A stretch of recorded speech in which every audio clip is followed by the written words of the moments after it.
Estamos de volta para a segunda parte do jogo económico. A Samba Digital entrou na Euronext Lisbon no início deste mês e é um dos grandes players do marketing desportivo mundial, com uma avaliação de mais de 23 milhões de euros. E porque o desafio da internacionalização passa, em definitivo, pelo marketing digital, importa saber que caminho deve ser percorrido pelos clubes portugueses para garantirem mais fontes de receita. É sobre marketing digital, marketing desportivo digital que vamos falar nesta segunda parte do jogo económico e para este programa e para este tema, quem mais, senão um dos grandes especialistas do mercado, Samba Digital, aqui na pessoa do seu CEO, Frederico Fosser. Muito obrigado pela presença neste jogo económico. Frederico, começo por lhe perguntar que necessidade é que a Samba Digital sentiu para entrar na Euronext Lisbon e o que é que isto significa para uma empresa de marketing desportivo? Bom, primeiramente, boa tarde a todos, é um prazer falar com vocês. Eu sou o Frederico, sou francês, mas eu moro no Brasil há mais de 10 anos, né? Por isso que meu português está um pouco mais fluente. Eu tenho uma parte de minha família que é portuguesa, então é um projeto, claro, de negócio, financeiro, né? Mas também um projeto sentimental para mim. Eu acho importante, né, explicar também o contexto. Bom, porque a Samba decidiu entrar na Bolsa em Lisboa, porque Portugal, a primeira coisa é que o idioma português para nós, o mercado brasileiro, o idioma português em geral, é o primeiro idioma que a gente vende no mundo. No mundo. Tudo começou com o PSG em 2018, a empresa foi criada em 2018 e foi, né, na época que o PSG queria crescer no mercado brasileiro. Então, para nós, o primeiro mercado, o primeiro idioma sempre foi português. Né? Sempre foi português. Nasce já português, não é? Isso mesmo, nasceu português. Depois a gente, né, trabalhou... Hoje a gente trabalha em 35 idiomas. Então, criou no Brasil, mas a gente conseguiu acelerar, escalar, né, em 4 anos para cobrir 35 idiomas. Porque a Bolsa... primeiro, reputação, visibilidade, a gente chega num nível que somos mais ambiciosos, queremos mais visibilidade, queremos ser diferente também. Tem poucas agências de marketing esportivo que estão na bolsa. Por que a gente entrou? Porque queremos ser diferente, queremos quebrar o modelo tradicional da agência de marketing esportivo, criar um modelo diferente através de tecnologia, de plataforma, de uma estrutura internacional que a gente criou durante quase 5 anos, né? Demorando, uma coisa que saiu assim. Então, esse é um aspecto muito importante para nós. O outro aspecto é poder participar em projetos maiores. Né? Eu vou usar o exemplo das Olimpíadas em Paris, em 2024. Se você não tem um mínimo de estrutura, um mínimo de visibilidade, um mínimo de transparência, e mostra que você é uma empresa grande, forte, ambiciosa, é muito difícil competir. E a gente pretende chegar num nível mais ambicioso. Eu não falei de Copa do Mundo, eu não falei, né, de outras competições maior, mas esse é o objetivo principal. Digamos que a Samba Digital entra em campo com esta ativação do sino da Euronext Lisbon, entra em campo para poder então também poder estar nesses grandes eventos. Falamos muito é um dos temas recorrentes deste jogo económico, é o tema do marketing digital e esta capacidade dos clubes de facto conseguirem entrar neste ambiente que é naturalmente altamente concorrencial. O que é que necessita um clube para ser diferenciador neste ambiente digital? Redes sociais, site, conteúdos multimédia? Explique-nos um bocadinho como é que é todo este entorno. Não, em 2018, a gente identificou que, tudo bem, já tinha várias marcas de esporte nas redes sociais, principalmente os grandes, né? Mas depois a gente viu que mesmo os pequenos, os menores, foram também seguir essa tendência da digitalização. E o que a gente observou é que os clubes, mesmo os clubes medianos, eles tinham mais fãs aficionados, né, torcedor, como a gente fala no Brasil, fora do estrangeiro do que nacional. Hoje, mesmo o próprio Benfica, ele tem mais seguidor, né? O PSG também. O PSG tem mais de 2 milhões de seguidores franceses, mas tem milhões fora da França. Então, não é mais o mercado do México a principal atração, né? O principal foco deles. O problema é que eles não sabem o que fazer com isso, né? Muitas vezes eles têm, mas não comunicam, não sabem como engajar. E aí a Samba entra através da experiência, da presença em vários mercados, né? Hoje a gente cuida de 500 milhões de fãs nas redes sociais para nossos clientes. Trabalhamos com mais de 100 clientes e dá um total de 500 milhões, todos em países estrangeiros. Então, essa experiência, né, essa força, essa estrutura que montamos ajuda. Mesmo um clube mediano, a gente trabalha com Estrasburgo, na França, clubes pequenos da Holanda, da Bélgica. Hoje eles veem que não, dá para fazer algo, dá para converter, monetizar, né? Então é isso que fazemos.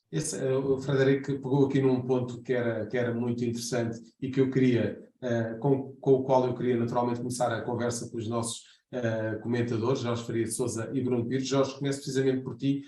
Frederico pegou aqui num exemplo do PSG, de ter imensos seguidores, imensos adeptos fora de França e a determinada altura não sabia exatamente o que é que haveria de fazer com eles. Acreditas que esta capacidade de poder ter adeptos fora do país deve ser imediatamente explorada pelos clubes portugueses e de que forma é que deve ser feito? Sim, boa tarde. Cumprimentar, obviamente, o Frederico. Obviamente que o marketing digital tem um papel preponderante até enquanto fonte de receitas hoje em dia para os próprios clubes. Questões tão simples como uma loja online pode ser absolutamente determinante quando olhamos até para a realidade dos clubes portugueses, com muitos portugueses a trabalhar e a viver fora de Portugal. Obviamente essa questão da loja online, poder entregar encomendas e compras de merchandising rapidamente em casa dos adeptos é obviamente um fator muito, muito determinante. Depois, obviamente, quando olhamos para uma realidade como o Paris Saint-Germain ou mesmo Real Madrid, Barcelona, os clubes do top 5, obviamente têm uma grande dimensão de adeptos e de seguidores, não só nas redes sociais, mas também em termos de compradores daquilo que é o merchandising, e daí ser tão importante, acredito eu, o marketing digital para esses clubes. E basta olharmos para aquelas célebres digressões pelo mundo asiático, por exemplo. Obviamente que isso tem muito que ver com a dimensão que vai para lá da sua própria fronteira e atinge valores muito superiores fora do país do que, por exemplo, no caso do PSG, do que propriamente em França. E obviamente nesse aspecto o marketing digital assume aí um papel preponderante. Agora, claramente, para o mercado português é uma questão que temos vindo a discutir muitas vezes, praticamente todas as semanas é tema aqui recorrente, que é a questão da internacionalização da Liga Portugal. E se calhar podemos deixar já aqui a provocação ao Frederico para lhe perguntar em que contexto é que vê a possibilidade de crescimento da Liga Portugal, em que medida é que vê os próprios clubes portugueses como potenciais clientes da Samba e que papel é que a Samba pode ter no crescimento dos próprios clubes, internacionalização de marcas dos clubes portugueses, sobretudo quando olhamos excluindo os três grandes e o Braga, eventualmente o Vitória Sport Clube, os outros clubes de menor dimensão, com todo o respeito obviamente por todos os clubes, em que medida é que têm esse potencial de crescimento numa altura em que obviamente um dos grandes desafios da Liga Portuguesa tem que ser essa internacionalização e vender os direitos desportivos que tantas vezes discutimos. Exatamente. Mas antes de passar a palavra ao Frederico, queria também introduzir o Bruno neste tema. Bruno, temos de facto uma diáspora enorme e que é adepta de futebol, nós sabemos disso. Frederico já avançou ali com o exemplo do Benfica e da possibilidade do Benfica provavelmente até ter mais adeptos fora de Portugal do que propriamente em território nacional. Este é, de facto, todo um terreno que está por explorar e que potencial é que existe aqui para aquilo que nós estávamos a falar há pouco, diversificação de receitas, internacionalização e, naturalmente, um melhor resultado daquilo que se espera em 2028 para a venda dos direitos televisivos da Liga Portuguesa. Antes de mais saudar o Frederico, esse realmente é um ponto muito importante, porque eu acredito que não só o Benfica, mas também o Sporting e o Porto tenham mais adeptos fora de Portugal do que propriamente em Portugal. Nós agora vimos que quando o Sporting foi campeão, e isso foi refletido no seu relatório de contas, teve um lucro recorde das suas vendas de merchandising. E eu penso realmente que a nossa diáspora, nomeadamente em África, é extensa, mas com menor poder de compra, mas principalmente na América do Sul, e quando digo na América do Sul, refiro-me ao Brasil e também a outros países da Europa. Como é que o Sporting, o Benfica e o Porto podem lá chegar? Eu não sei. E se calhar a Samba tem aqui as ferramentas necessárias que é para nos explicar como é que o Sporting, o Benfica e o Porto podem lá chegar.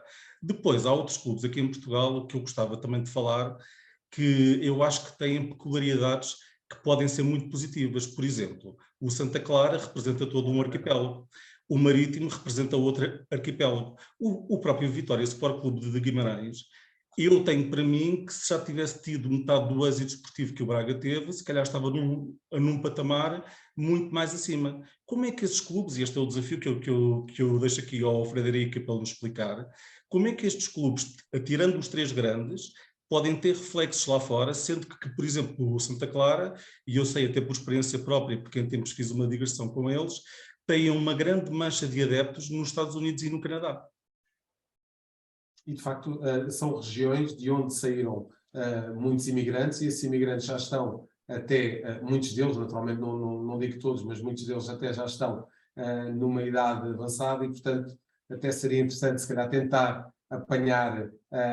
uma segunda geração, não é? Exatamente, uma segunda geração, para que houvesse aí alguns proveitos. São, de facto, observações muito interessantes. Frederico, basicamente, as intervenções do Bruno vão ao encontro de perceber como é que os clubes portugueses, e nomeadamente o Bruno deu aqui alguns exemplos que não são assim tão prováveis de clubes que podem gerir receitas, mas são de facto exemplos muito interessantes e há um potencial claramente por explorar. Como é que os clubes portugueses podem fazer para chegar a esse público? Primeiramente, eu queria dizer que começamos a trabalhar com a Liga Portuguesa de Futebol há mais de 6 meses atrás, um projeto de internacionalização. Certamente você sabe que eles vão organizar no mês de novembro no Porto um evento, vai ter bastante presença internacional lá. Então, é uma primeira etapa, e a Samba é a agência de internacionalização da Liga Portuguesa de Futebol. Isso mostra já que está no caminho certo, pelo menos a Liga tem um direcionamento bem agora mais formal, mais confirmado de uma estratégia de internacionalização. Bom, minha visão sobre internacionalização de marca esportiva é a seguinte: para mim é importante ter se você quer monetizar, engajar, alcançar uma audiência internacional, você tem que localizar seu conteúdo. Não adianta falar só português para comunicar com o mercado, mesmo com o mercado brasileiro, com o mercado mexicano, com o mercado africano. Você tem que ter uma estratégia de localização de conteúdo que te permite chegar até sua audiência, a audiência que você pretende engajar. Então, a Samba, primeira etapa, Samba permite isso. Samba hoje, a gente começou, eu tenho exemplos muito bons, a gente está falando de clube mediano. O Mônaco não é um grande clube internacional. A gente começou em 2018 com um idioma, que era o espanhol, e hoje a gente trabalha em 8 idiomas para eles, inclusive no Japão, na África, no mundo árabe. Então, mostra essa possibilidade de escalar rapidamente em termos de idioma através de uma só empresa, que é a Samba. Então, localização de conteúdo, super importante. E depois, eu penso que assim, o contexto é muito favorável. Qual que é o contexto atual? é digitalização de todos os ativos do clube de futebol. É isso que está acontecendo.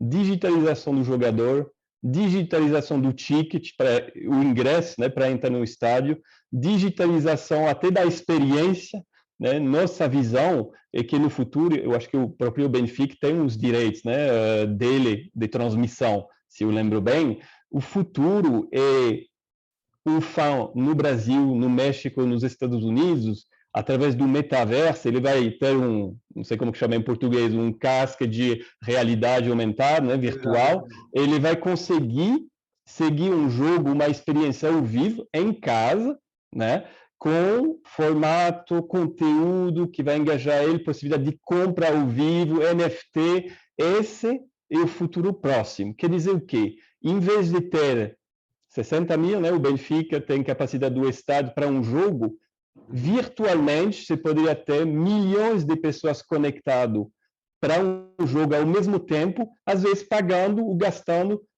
10, 20, 50 euros, 100 euros por mês ou por jogo. Esse é o caminho. E se os clubes não entendem isso, é uma pena, mas é isso que já está acontecendo. A virtualização dos assets, né, das propriedades, em todos os sentidos, está acontecendo agora. Web3. Mas, Frederico, tu conheces do mercado português. Acredita que os clubes portugueses estão dispostos a explorar em todas as suas vertentes essa digitalização? Eu acho que sim. Não, o futebol português. Portugal é um país de futebol, para começar. Né? Eu tive, foi minha primeira experiência como consumidor, eu vou dizer assim, como cliente. Eu fui para o jogo do Benfica contra o PSG. Eu fui ao estádio, eu vivi uma experiência fantástica. Eu percebi que era muito como o Brasil, né? Essa paixão, né? Então, isso é totalmente diferente na França, por exemplo, ou em outros países. Então, o potencial ele é muito grande, né? A gente sabe também que tem essa capacidade de ter muitos portugueses, né, no mundo inteiro, em vários países, que pode ser representante do clube, né? Eu acho que os clubes portugueses trabalham muito esse conceito de fã-clube internacionais, de sócios internacionais. Esse é um gancho muito forte, que dá para virtualizar, que dá para digitalizar. Né? Então, são algumas forças que eu acho que o futebol português tem hoje. A gente, até falando do Benfica, o Jorge Jesus no Brasil foi uma coisa absurda. Né? Eu não imaginava um impacto tão grande. O treinador do Palmeiras hoje, né? Tudo isso tem que ser explorado de uma melhor forma, não só comunicando em português do Portugal no dia a dia. Não, vamos ser um pouquinho mais agressivo para esse mercado, porque o contexto existe, é o momento. Digital é questão de momento. Frederico, deixa-me só deixar uma provocação, e nós estamos aqui a pouco menos de 2 minutos já do final desta nossa segunda parte. Nós, em Portugal, assistimos com alguma frequência, demasiada frequência provavelmente, a episódios que não são assim tão positivos em torno daquilo que é o campeonato português, em torno daquilo que é o ambiente gerado pelos clubes portugueses, sobretudo os grandes. O que eu lhe pergunto, se calhar em jeito de provocação, é como é que o marketing desportivo, que naturalmente tenta sempre pegar em tudo o que é positivo e transformá-lo e dar-lhe valor acrescentado, como é que o marketing desportivo consegue lidar muitas vezes com estes temas que não são assim muito atrativos, não geram grande atração, ou melhor, geram atração, mas negativa para o campeonato português? Eu acho que é sempre minha recomendação, mesmo em estratégias internacionais digitais. Eu acho que o clube ele tem que ser autêntico. Não dá para esconder coisas, não dá para tentar, porque as pessoas, né, hoje com o Twitter, com o Facebook, eles têm acesso à verdade facilmente. Tem que ser autêntico, tem que falar da história, da força, da ambição, da visão, e tudo isso, né, os problemas momentâneos, temporários, eles têm que desaparecer de forma natural com o tempo, através de uma estratégia bem pensada. Isso é né, eu acho que qualquer clube no mundo vai enfrentar, de repente, esse tipo de problema, mas a força do clube, a cultura do clube, ela tem que aparecer, né, de forma bem firme, bem forte nas redes sociais. Não dá para esconder ou fazer outro tipo de estratégia. Eu acho que tem que ser autêntico. É fazer a gestão de comunicação. Frederico, fica desde já convidado para marcar presença num dos futuros programas do Jogo Económico, para até falar um pouco daquilo que é a experiência da Samba Digital na forma como lida com o marketing desportivo em Portugal, que é um mercado onde está a entrar agora. Muito obrigado, Frederico, pela presença neste Jogo Económico. Voltamos Muito obrigado a todos. já a seguir para as escolhas dos nossos comentadores.